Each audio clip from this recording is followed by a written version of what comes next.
On Thursday, a Colorado civic group expressed interest in buying the Denver Post newspaper, with investors already pledging $10 million in funds.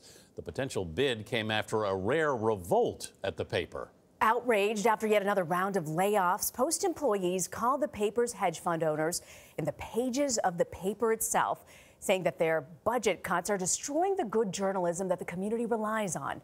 From Denver, Petersen has a story.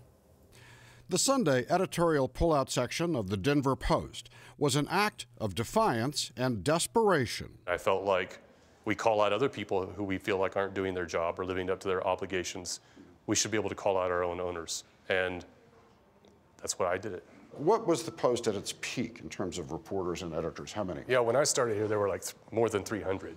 Editorial page editor Chuck Plunkett and a host of other writers criticized the paper's hedge fund owners, Alden Global Capital, for slashing staff, and they warned Denver it may lose its century-and-a-half-old newspaper. Most of us think of newspapers as things that are losing money. Is that true here? Media experts nationally and locally have reported that Alden's making profit of around 20%.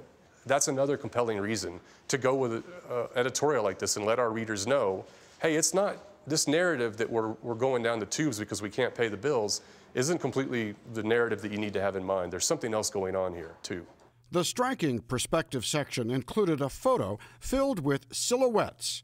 Those are the journalists who were laid off or have left since the paper won a Pulitzer Prize in 2013.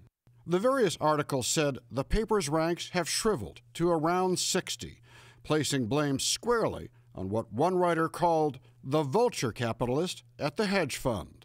When we had the meeting about, announcing the 30 layoffs, there was so much silence in that room, you could hear a pin drop.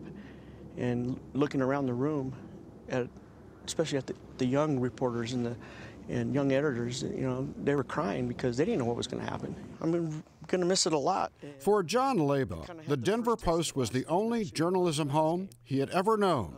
His career started in the photo lab at age 19. And over the next 3 decades, as a sports photographer, Leba would capture memorable moments for the paper until Monday, his last day at the Post. What is Denver and the region going to miss having a diminished, and some worry maybe not even having a Denver Post? I think they're going to miss a great deal of love for what people do for that newspaper. I've been getting calls from everybody that, they're going to stop their subscription because they're not going to be seeing my stuff in the paper anymore or anything like that. Alden Global Capital is the primary equity holder in Digital First Media, which owns 97 newspapers. According to the News Guild Union, some papers have lost more than 70% of their workforce. A recent lawsuit alleges Alden mismanaged hundreds of millions of dollars from the news chain.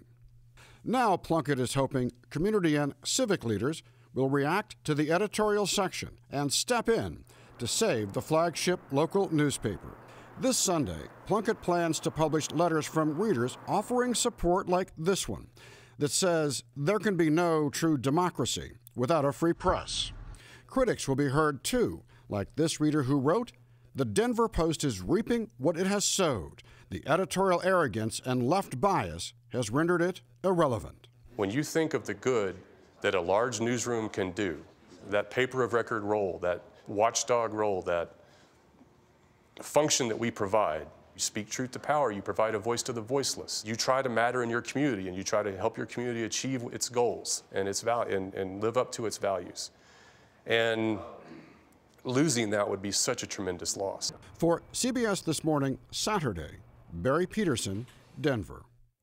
Alden Global Capital did not respond to our repeated requests for comment. It's not easy, Anthony, to push back the hand that feeds you. No, these are very painful times at newspapers, both for the owners and especially for the employees. As we saw, the numbers and staff reductions are just astounding. But, they're right. Many of these papers have had critical roles in their communities. They certainly have. And it's going to be really hard to replace. Interesting to see the $10 million the civic group is putting forward, exactly where that goes and if that gets traction. Yeah, I hope something happens there.